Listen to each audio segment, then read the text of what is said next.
नमस्कार, स्वागत है आपका। आपके साथ मैं अमित गर्ग शुक्ला। शुरुआत करते हैं बड़ी खबर के साथ। हरिद्वार में गंगा घाटों पर आज भव्य दीपोत्सव मनाया जा रहा है। मुख्यमंत्री पुष्कर सिंह धामी इसमें मौजूद हैं। हर की पैड़ी पर मुख्य कार्यक्रम आयोजित किया गया है, जबकि हरिद्वार के 50 से ज्यादा घाटों पर 3 लाख से ज्यादा दिए जलाए जा रहे हैं। उत्तराखंड राज्य गठन के 24 साल पूरा होने के उपलक्ष्य में यह आयोजन किया जा रहा है। सीएम धामी ने इससे पहले हर की पैड़ी पर पूजा अर्चना की।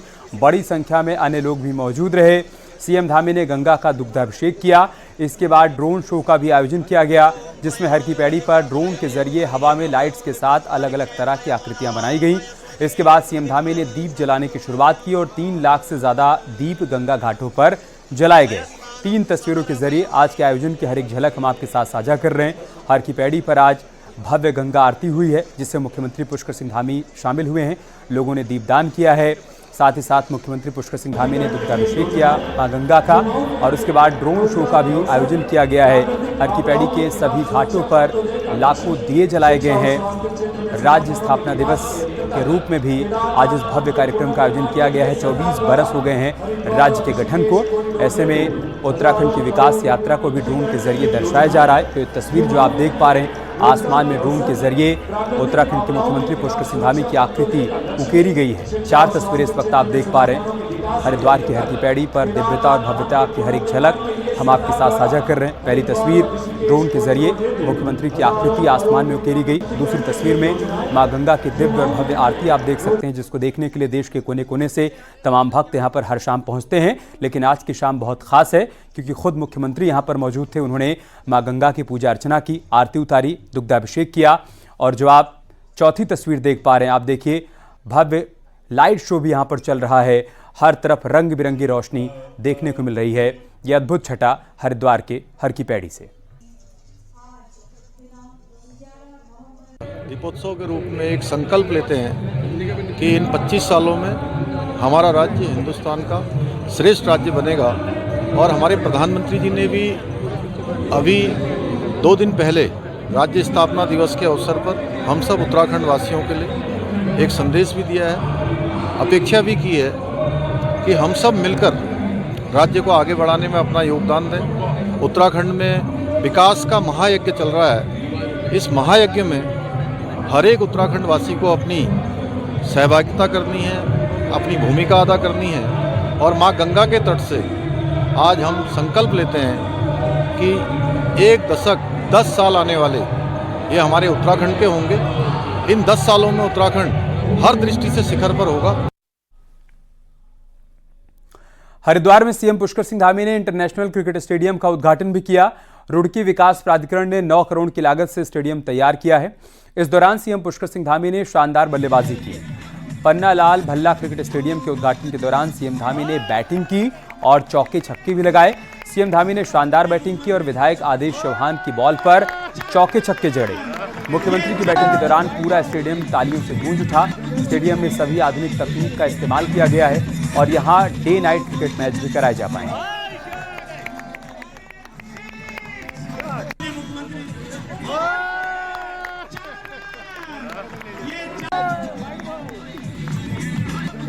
तो तस्वीरें हम आपको दिखा रहे हैं। सीएम ने यहां पर स्टेडियम का उद्घाटन भी किया और उसके बाद उन्होंने चौके छक्के भी लगाए हैं। इस पिच पर बल्लेबाजी में भी उन्होंने हाथ आजमाया कि देखिए आप, एक के बाद एक वो शॉट लगा रहे थे और स्टेडियम में मौजूद तमाम लोग हर शॉट पर तालियां बजा रहे थे।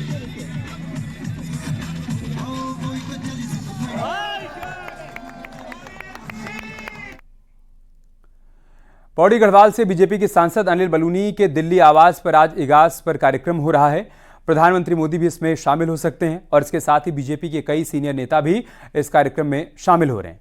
अनिल बलूनी हर साल अपने आवास पर इगास का कार्यक्रम मनाते हैं। बता दें कि दिवाली से 11 दिन बाद गढ़वाल के इलाकों में इगास का त्यौहार मनाया जाता है। इसी त्यौहार को कुमाऊं में बूढ़ी दिवाली भी कहा जाता है। और इस मौके पर दिल्ली में बीजेपी के सांसद अनिल बलूनी ने अपने आवास पर इगास पर यह कार्यक्रम आयोजित किया है, जिसमें तमाम खास मेहमान शामिल हुए हैं। और ख़ास बात यह कि प्रधानमंत्री मोदी भी इस कार्यक्रम में शामिल हो सकते हैं। अनिल बलूनी ने इगास को बढ़ावा देने की दिशा में अहम योगदान निभाया। उन्होंने उत्तराखंड के अलग अलग क्षेत्रों में लोगों से अपील की बड़े पैमाने पर इगास को मनाने की। उसका असर भी दिखा। और खुद अपने आवास पर भी हर साल वो इगास का ये कार्यक्रम आयोजित करते हैं, जिसमें तमाम वीवीआईपी मेहमान शामिल होते हैं। चलते हैं अपने सहयोगी पवन के पास, जो कि दिल्ली से हमारे साथ जुड़ चुके हैं। अनिल बलूनी के आवास पर ही वो मौजूद हैं। पवन, क्या तैयारियां, कैसी तस्वीर आप देख पा रहे हैं और साथ ही साथ प्रधानमंत्री मोदी के पहुंचने का क्या कार्यक्रम है? देखिए, मैं तो आपको बता दूं कि जो बीजेपी के लोकसभा सांसद हैं गढ़वाल से अनिल बलूनी, उनके एक इनिशिएटिव पर दिल्ली में इगास का कार्यक्रम मनाना शुरू हुआ। उन्होंने तमाम जो उत्तराखंड के लोग जो दिल्ली में या उत्तराखंड के बाहर रहते हैं, उन्होंने कहा कि इगास का पर्व जो है वो धूमधाम से मनाए, जोर शोर से मनाए। उसके लिए कर ही लगातार हर वर्ष अपने आवास पर वो इगास का कार्यक्रम का आयोजन करते हैं। अगर प्रधानमंत्री की बात करें इस साल की, तो तकरीबन 8:15 बजे का टाइम है जब प्रधानमंत्री नरेंद्र मोदी अनिल बलूनी के आवास पहुंचेंगे और इगास की जो पूर्व संध्या पर जो कार्यक्रम का आयोजन है उसमें शामिल होंगे। उनके अलावा तमाम जो बीजेपी के वरिष्ठ नेता हैं, चाहे वो बीजेपी के राष्ट्रीय संगठन महामंत्री बीएल संतोष हों या केंद्रीय कानून मंत्री अर्जुन राम मेघवाल हों या फिर जो हरिद्वार से सांसद हैं त्रिवेंद्र सिंह रावत, उनकी बात करें, या दिल्ली बीजेपी अध्यक्ष वीरेंद्र सचदेवा की बात करें, वो लोग तमाम और अन्य जो नेता हैं वो यहां अनिल बलूनी के आवास पर पहुंच गए हैं। आप लगातार उनके जो गेट है उसकी तस्वीर आप देख रहे हैं। सुरक्षा की व्यवस्था है एकदम चाक चौबंद है। लगातार जो है, क्योंकि प्रधानमंत्री के आने से पहले की जो एसपीजी की जो सुरक्षा है वो लगातार यहां मुस्तैद हो गई है। उसके साथ साथ आप पूरी तैयारी देख सकते हैं। सजावट बहुत जबरदस्त की गई है, फूलों से, लाइट से। चूंकि इगास के पीछे की जो कहानी है वो यही बताई जाती है कि जब भगवान राम जब अयोध्या लौटे और अयोध्या लौटकर दीपावली के दिन जब लौटे, तो इधर उत्तर भारत में पूरे में दीपावली मनाई जाती है, लेकिन उत्तराखंड और पहाड़ों में इस खबर को पहुंचने में 12 दिन का वक्त लग गया। यानी देवोत्थान एकादशी, जो 11 दिन का वक्त लगा, यानी देवोत्थान एकादशी जो होती है उस दिन वहां इगास का पर्व यानी बूढ़ी दीपावली भी उसको कहते हैं, वो पर्व मनाया जाता है भगवान राम के आने की खुशी में। तो इसी तरह से इसको पूरे लाइट्स के साथ सजाया गया है। जैसे दीपावली पर लोग अपने घरों को सजाते हैं, अपने आवास प्रतिष्ठान, अपने आसपास की जगहों को सजाते हैं, उसी तरह इगास के पर्व को भी उत्तराखंड में लोग उसी उत्साह के साथ मनाते हैं। तो उसको लेकर यहां दिल्ली में अनिल बलूनी के आवास पर हर साल उनके इनिशिएटिव पर यहां ये कार्यक्रम मनाया जाता है। इस बार भी आप देख सकते हैं लगातार लाइट्स जगमगाई हुई हैं, फूलों से पूरी सजावट की हुई है। अंदर भी कई तरह के जो कार्यक्रम है उनका आयोजन किया जा रहा है। तो पूरी तरह अगर माने तो दिल्ली में उत्तराखंड की संस्कृति को अगर बढ़ावा देने की बात करें तो वो अनिल बलूनी के द्वारा लगातार किया जा रहा है। हर वर्ष इगास का कार्यक्रम हो या अन्य तमाम तरह के जो कार्यक्रम हो उनका आयोजन उनके आवास पर किया जाता रहा है। बहुत बहुत शुक्रिया पवन, आपका हमारे साथ जुड़ने के लिए और जानकारी हम तक पहुंचाने के लिए। श्रीनगर में इगास पर्व की संध्या पर डीएम पौड़ी ने गंगा दर्शन के पास स्थानीय लोगों के साथ ही भैला खेलकर पर्व को मनाया और सभी को इगास बग्वाल की शुभकामनाएं दी। दरअसल माना जाता है कि भगवान श्री राम के वनवास पूरा कर अयोध्या लौटने की सूचना पहाड़ों में देर से पहुंची और जैसे ये सूचना पहाड़ वासियों को मिली तो उन्होंने खुशी में दिए जलाकर दीपावली मनाई और तभी से इगास पर्व को पहाड़ों में दीपावली के 11 दिन बाद बूढ़ी दीपावली के तौर पर मनाया जाता है।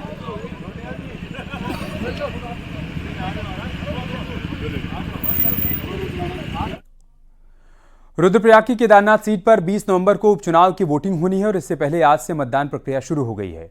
दिव्यांग और 85 साल से ज्यादा उम्र के मतदाताओं को घर घर जाकर वोटिंग करवाई जा रही है और पहले दिन पोलिंग पार्टियां घर घर गईं और संबंधित वोटर्स का मतदान कराया। आज के बाद कल 12 नवंबर को भी ये प्रक्रिया चलेगी। केदारनाथ विधानसभा में कुल 173 बुजुर्ग मतदाता हैं जबकि 20 दिव्यांग मतदाता हैं और उन्हें घर घर जाकर उनका वोट करवाया जाएगा।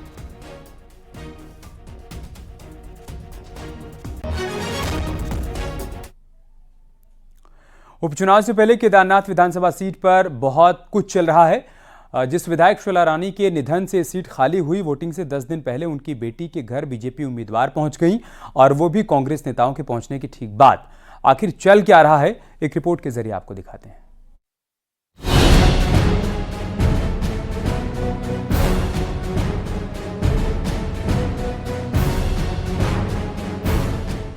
मां की विरासत के बावजूद बेटी को टिकट नहीं मिला तो बीजेपी के इस बर्ताव से ऐश्वर्या रावत नाराज हो गई। लेकिन वोटिंग से ठीक 10 दिन पहले रविवार की शाम अगस्त्यमुनि में राजनीतिक सरगर्मी बढ़ गई। पहले चाय के वक्त पर पूर्व मुख्यमंत्री हरीश रावत, विधायक मनोज तिवारी, जिला अध्यक्ष कुंवर सजवान ऐश्वर्या रावत से मिलने पहुंचे तो फिर डिनर के वक्त बीजेपी उम्मीदवार आशा नौटियाल और रुद्रप्रयाग के विधायक भरत चौधरी भी पहुंच गए। ऐश्वर्या रावत के साथ डिनर की फोटो खुद आशा नौटियाल ने शेयर की। वही आशा नौटियाल जिन्हें टिकट मिलने पर सबसे ज्यादा नाराजगी ऐश्वर्या रावत ने जताई और न अब तक कोई प्रचार किया। तो क्या कांग्रेस और बीजेपी ने ऐश्वर्या रावत को मैनेज करने की कोशिश की? बीजेपी सत्ता में है तो भविष्य में ध्यान रखने का भरोसा दे रही है, लेकिन कांग्रेस इसे बीजेपी का एक्टिंग गेम बता रही है, जो सिर्फ चुनाव तक दिखेगा। पूर्व सीएम हरीश रावत के मुताबिक इतनी चिंता थी तो टिकट क्यों नहीं दिया? समय आने पर हर कार्यकर्ता का सम्मान किया जाता है और जो जिस योग्य कार्यकर्ता उस योग्य में उस स्थान पर बैठाया जाता है। आज हम सबकी दृष्टि में केदारनाथ का चुनाव है। केदारनाथ चुनाव को हम बहुत अच्छे मतों से जीतने जा रहे हैं और रिकॉर्ड मतों से केदारनाथ जीतेंगे, मैं विश्वासपूर्वक कह सकता हूँ। मैं बहुत सारे हाथों को बता दूंगा जो खाली नहीं रह गए, हमेशा के लिए खाली हो गए इनके साथ, इनके चक्कर में जो गए। ये तो तत्कालिक रूप से क्या उसका उपयोग है उसके हिसाब से देते हैं, बाकी ये तो यूज एंड थ्रो वाले लोग हैं।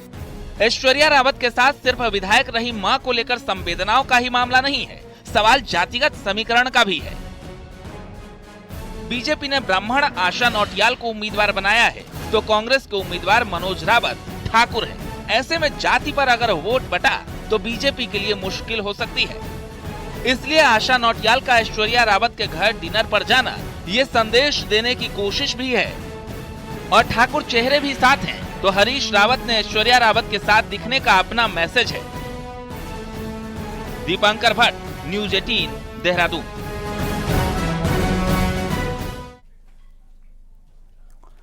उत्तरकाशी में गंगोत्री नेशनल हाईवे पर रविवार को हुए सड़क हादसे का सीसीटीवी फुटेज सामने आया है, जिसमें साफ देखा जा सकता है कि एक तेज रफ्तार बाइक सड़क पर जा रहे बुजुर्ग को जोरदार टक्कर मार देती है, जिसकी वजह से बुजुर्ग की मौके पर ही मौत हो जाती है। बाइक सवार भी नीचे गिर जाता है और कुछ दूर तक बाइक चलती चली जाती है। पुलिस ने बाइक सवार युवक को पकड़ लिया है।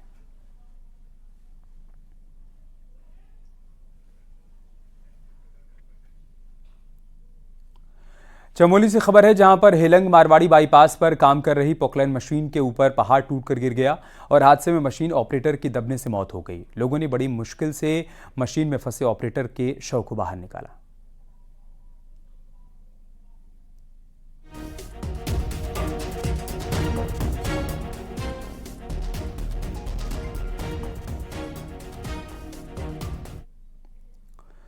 राजधानी देहरादून में सरेराह एक महिला के साथ छेड़खानी का हैरानी भरा मामला सामने आया है। यह घटना हरिद्वार बाईपास इलाके की है। यहां एक महिला अपनी बच्ची के साथ पैदल घर की तरफ जा रही थी और इसी दौरान सामने से एक शख्स स्कूटी से आ रहा था और इसी दौरान वो छेड़खानी करके फरार हो गया। पूरी वारदात सीसीटीवी कैमरे में रिकॉर्ड हुई है और जब वीडियो वायरल हुआ तो पुलिस भी हरकत में आई। आरोपी किशन सिंह को पुलिस ने गिरफ्तार कर लिया है। बताया जा रहा है कि आरोपी पहले भी कई महिलाओं के साथ इस तरह की वारदात को अंजाम दे चुका है।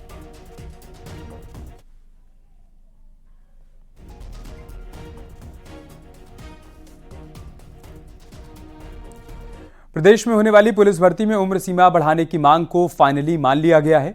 पुलिस हेडक्वार्टर ने उम्र सीमा बढ़ाने के लिए शासन में फाइल भेज दी है, जिस पर शासन को ही अब फैसला लेना है। पुलिस विभाग कांस्टेबल की भर्ती के लिए प्रदेश में 18 से 22 साल उम्र सीमा है, जबकि युवा 18 से 28 साल करने की मांग कर रहे थे। वहीं पुलिस कांस्टेबल में 2000 पदों पर भर्ती के लिए UKSSC के जरिए विज्ञापन जारी किया गया, जिसमें फिजिकल टेस्ट फरवरी से शुरू होंगे। वहीं मामले में UKSSC के अध्यक्ष का कहना है कि उम्र सीमा बढ़ाने का निर्णय सरकार का है, जैसा आदेश होगा उसके हिसाब से ही काम किया जाएगा। इस पर बहुत ज़्यादा मैं टिप्पणी भी नहीं करना चाहूँगा और अगर इसमें एज बढ़ती है तो नियमावली चेंज करनी पड़ेगी, शायद वो अलग भी सही हो गया। और क्योंकि मेरा सब्जेक्ट नहीं है तो इसलिए बहुत ज़्यादा इस पर क्या टिप्पणी करूँ मैं।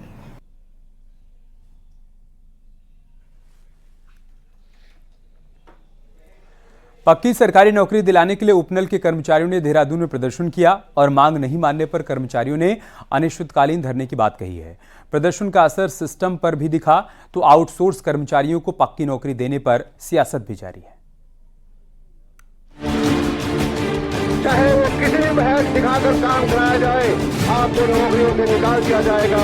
आप पदों के सापेक्ष दे रहे हैं।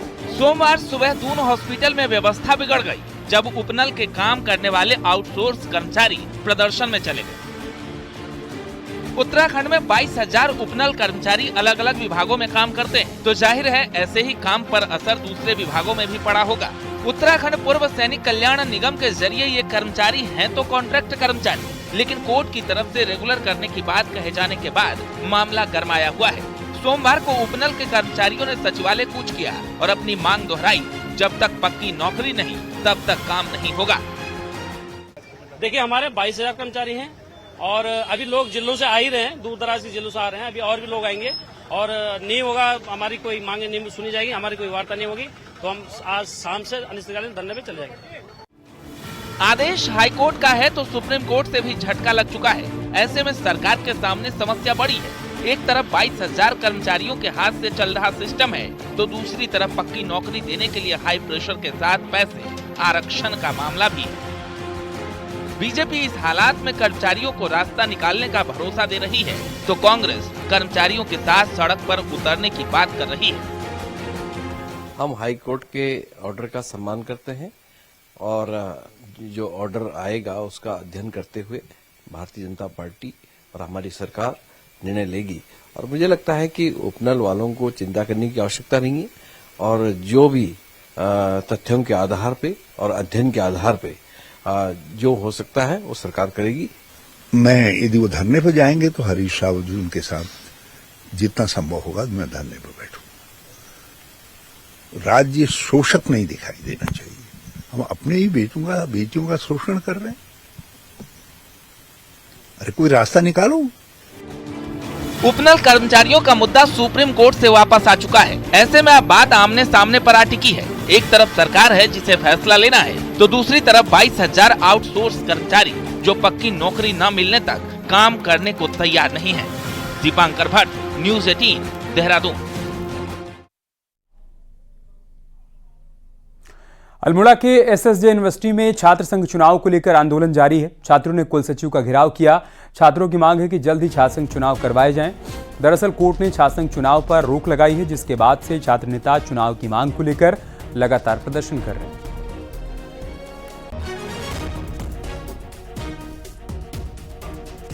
मेरी वजह एज ए रजिस्ट्रार मैं तो केवल ये कहता हूं, क्योंकि जो कोर्ट से जो आदेश आया है उस कोर्ट के आदेश के जो आलोक में मैं किसी प्रकार का कोई स्टेटमेंट नहीं दे सकता।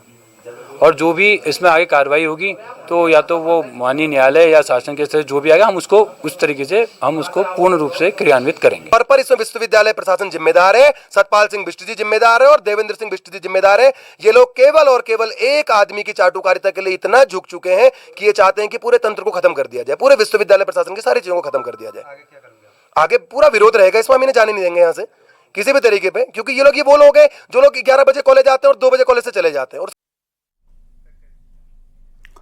हल्द्वानी में बनभूलपुरा रेलवे लैंड पर सर्वे का दौर जारी है और ये प्रक्रिया अब अंतिम दौर में है। खास बात यह है कि इस बार मकानों की संख्या पिछले सर्वे के मुकाबले कम हो गई है।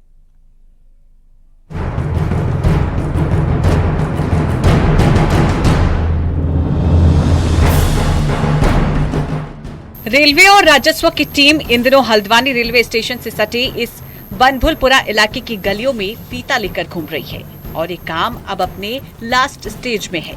टीमों ने तकरीबन 3,500 घरों का सर्वे कर लिया है और इसकी रिपोर्ट 28 नवंबर सुप्रीम कोर्ट के सामने पेश की जाएगी। देखिए, इसमें माननीय सर्वोच्च न्यायालय द्वारा जो आदेश पारित किए गए थे उसके क्रम में रेलवे द्वारा अपनी आवश्यकता के अनुसार भूमि बताने का काम किया गया है। उसके क्रम में जिला प्रशासन को के माध्यम से इनको सहयोग प्रदान करते हुए उस पर स्थित आवासीय और परिवारों का सर्वे कार्य चल रहा है, जो लगभग हमारा पूर्ण होने की स्थिति में है और हम उम्मीद कर रहे हैं कि इसको विद इन अ वीक पूर्ण करते हुए इसमें जो भी आख्या है संबंधित विभाग को उपलब्ध करा दी जाएगी। खास बात यह है कि पूरा सर्वे डोर टू डोर सर्वे है।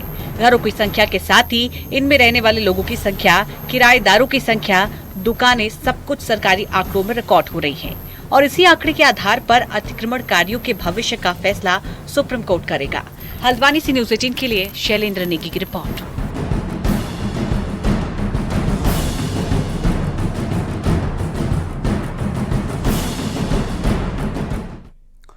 प्रधानमंत्री नरेंद्र मोदी के आने के बाद इस साल आदि कैलाश यात्रा पूरी तरह से रंग में नजर आई। आलम यह है कि इस साल 30,000 से अधिक भक्तों ने भगवान भोले के दर्शन किए हैं। यात्रा में लोगों का उमड़ा हुजूम यहां बॉर्डर के इलाकों को आबाद कर रहा है, तो वहीं रोजगार के नए दरवाजे भी खोल रहा है। ग्राउंड जीरो से आपको एक खास रिपोर्ट दिखाते हैं।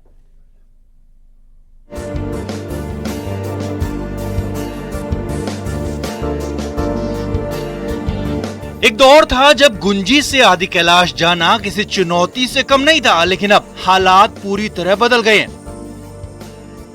रोड अच्छी होने के बाद ये सफर सिर्फ 1 घंटे में पूरा हो रहा है।